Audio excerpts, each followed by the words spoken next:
Runway has two connotations for me. One's the catwalk, which refers to the theatre of the fashion industry, the sort of haiku theatre of the runway show, which I'm fascinated by. I find runway shows actually dismal, but also strangely exciting.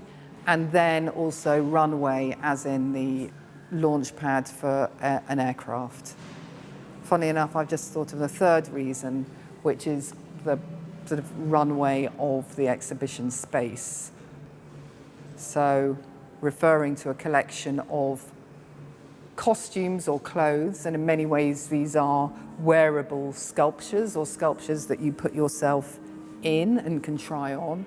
So the works in this show are actually very linked and part of a specific series.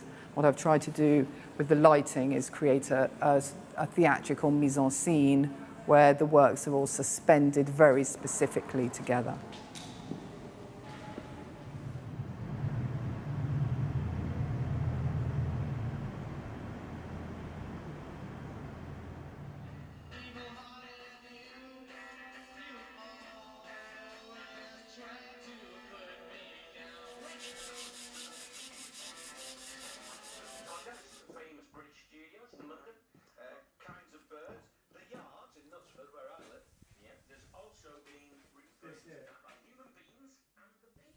This is the tail boom from a gazelle that became a duck, a gazelle duck, supported by a helicopter blade that goes through the eye of the tail boom. I was thinking about Harold, the King of England, dying through an arrow being shot in his eye, and that being a moment where Britain kind of started to become France, oddly enough. It's a filmic moment laid down in the Bayeux Tapestry, but way before film. That, yeah, probably never happened, but it's a good story.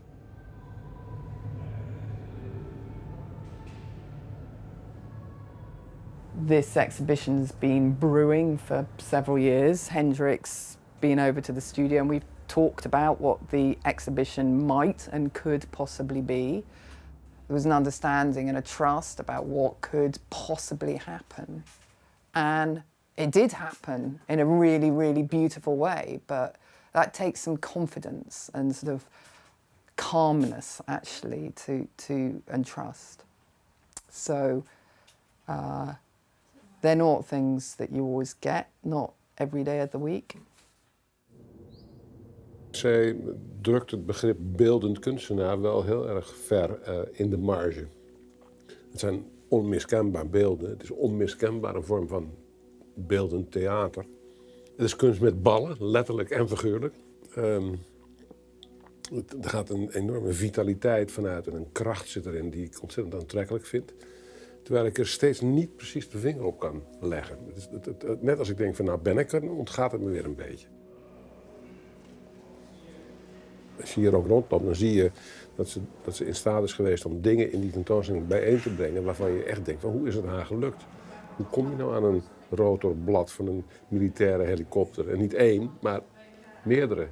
En hoe krijg je zo'n tailfin van een grote, dure Harrierjet? Nou, dat zijn, laat ik zeggen, praktische problemen. Maar toch, als je dus zo begint, hè, het is niet de makkelijkste manier. Je kunt ook op een andere manier denken. En ja, daar hou ik van. Dat de kunstenaars die tot dat gaatje gaan.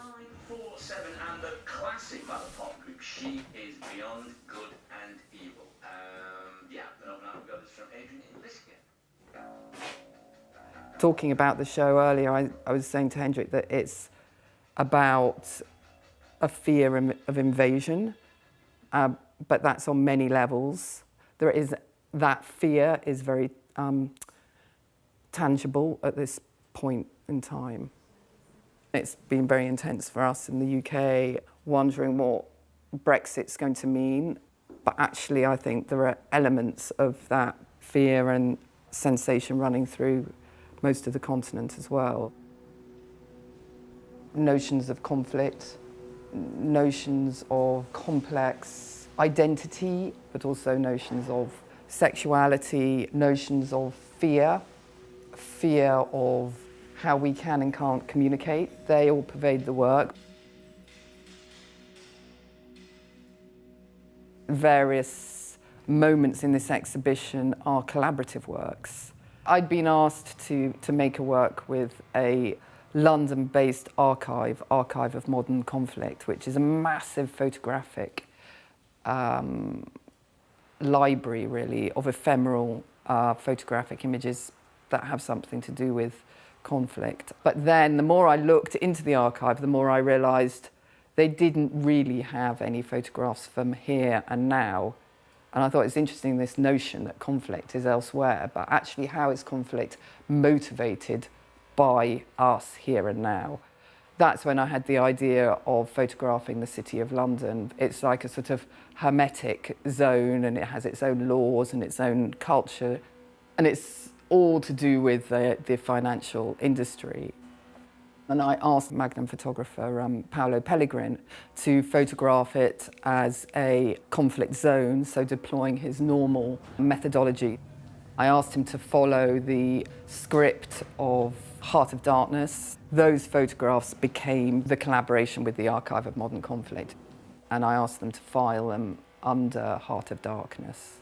They then became the images that illustrated a new edition of Conrad's Heart of Darkness that I made in the form of a luxury magazine.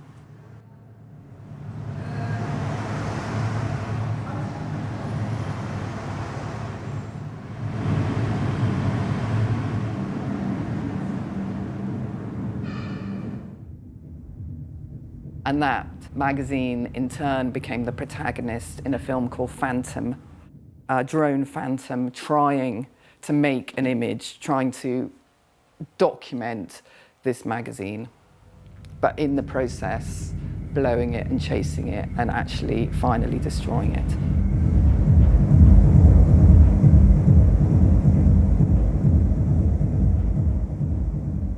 So it's sort of the whole story in the end becomes about the impossibility of the image.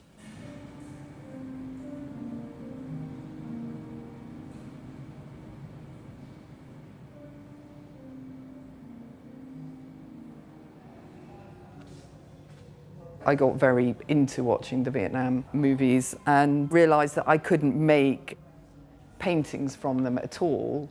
Saw myself as a painter at that time, and then I started writing the images out, and in the end I realised I didn't want them to be a sort of single works of art. I wanted them to be something that was much more fluid, and that's why I got into making books, things that aren't constrained by their singularity or self-importance or the gallery environment. At that point, the vanity press became an element. The vanity press is the moniker that I quite often work under. And publishing, direct publishing, and also very experimental publishing, you could even say performative publishing, is a big part of my practice.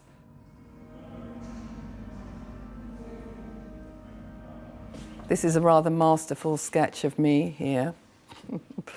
That's my ISBN number.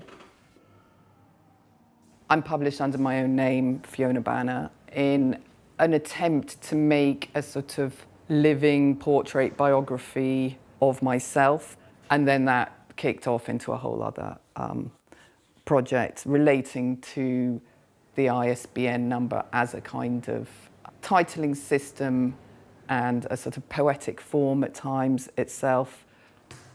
So a publication can be something incredibly ephemeral, and yet this is incredibly physical.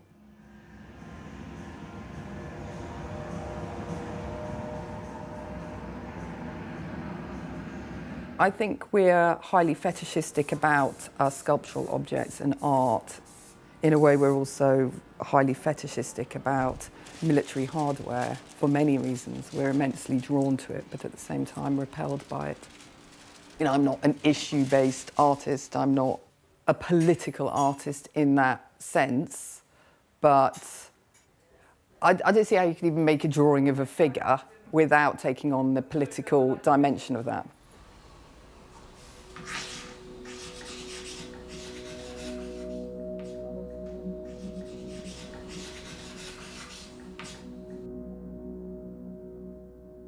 If I make a work and it does exactly what I want it to do, I would be disappointed in that work. So I want it to be something else, for something else to happen. So I'm doing my best to gather the ingredients, but ultimately there's either humour in a work or not. And if there isn't, it doesn't have a trigger. So to go back to politics, you know, politics is not about humour.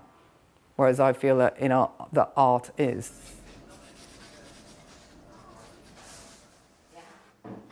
This piece of airplane comes from a Jet Provost, which is a training plane. The colours are called Raspberry Ripple. Yeah. So I already thought that's quite funny because Raspberry Ripple is like an ice cream. It's part of a whole body of work that toys with the idea of nose art. So nose art within the military is a kind of folk art that is drawn onto the side of the aircraft, often slightly sensational, sort of sexy or brutal, yet comic imagery. It's actually almost like a mascot. So I then have played with it on here. This is pinstripe, the fabric that's often used by people working in the financial sector, on a nose from a Harrier jump jet.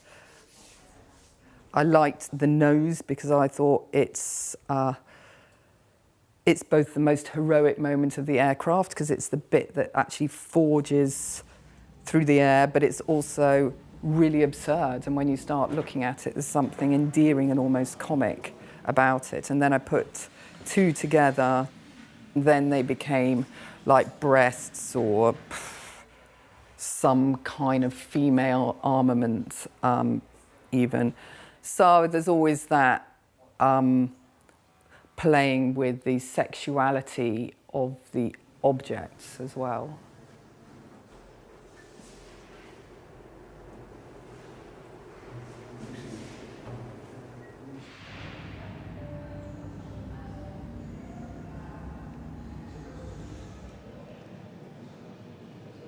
You know, what does it actually mean to cut a hole in a helicopter blade so you go up and stand in it? Really, what's interesting about that moment for me is that it sets up an idea of portraiture and mirroring, because actually you are never sticking your head through that hole for yourself. You're sticking it through because you want somebody else to look at you and find it funny. So it's making a game or a mise en scene out of that situation.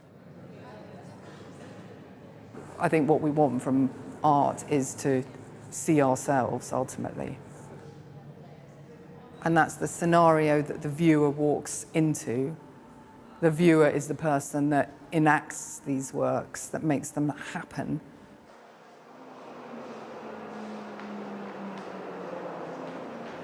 Hopefully there's a lightness and some humour to the work. So with the breathing bag, it's a plastic bag with air puffed into it. You know, it's saying a lot and it's also saying nothing. It's hot air.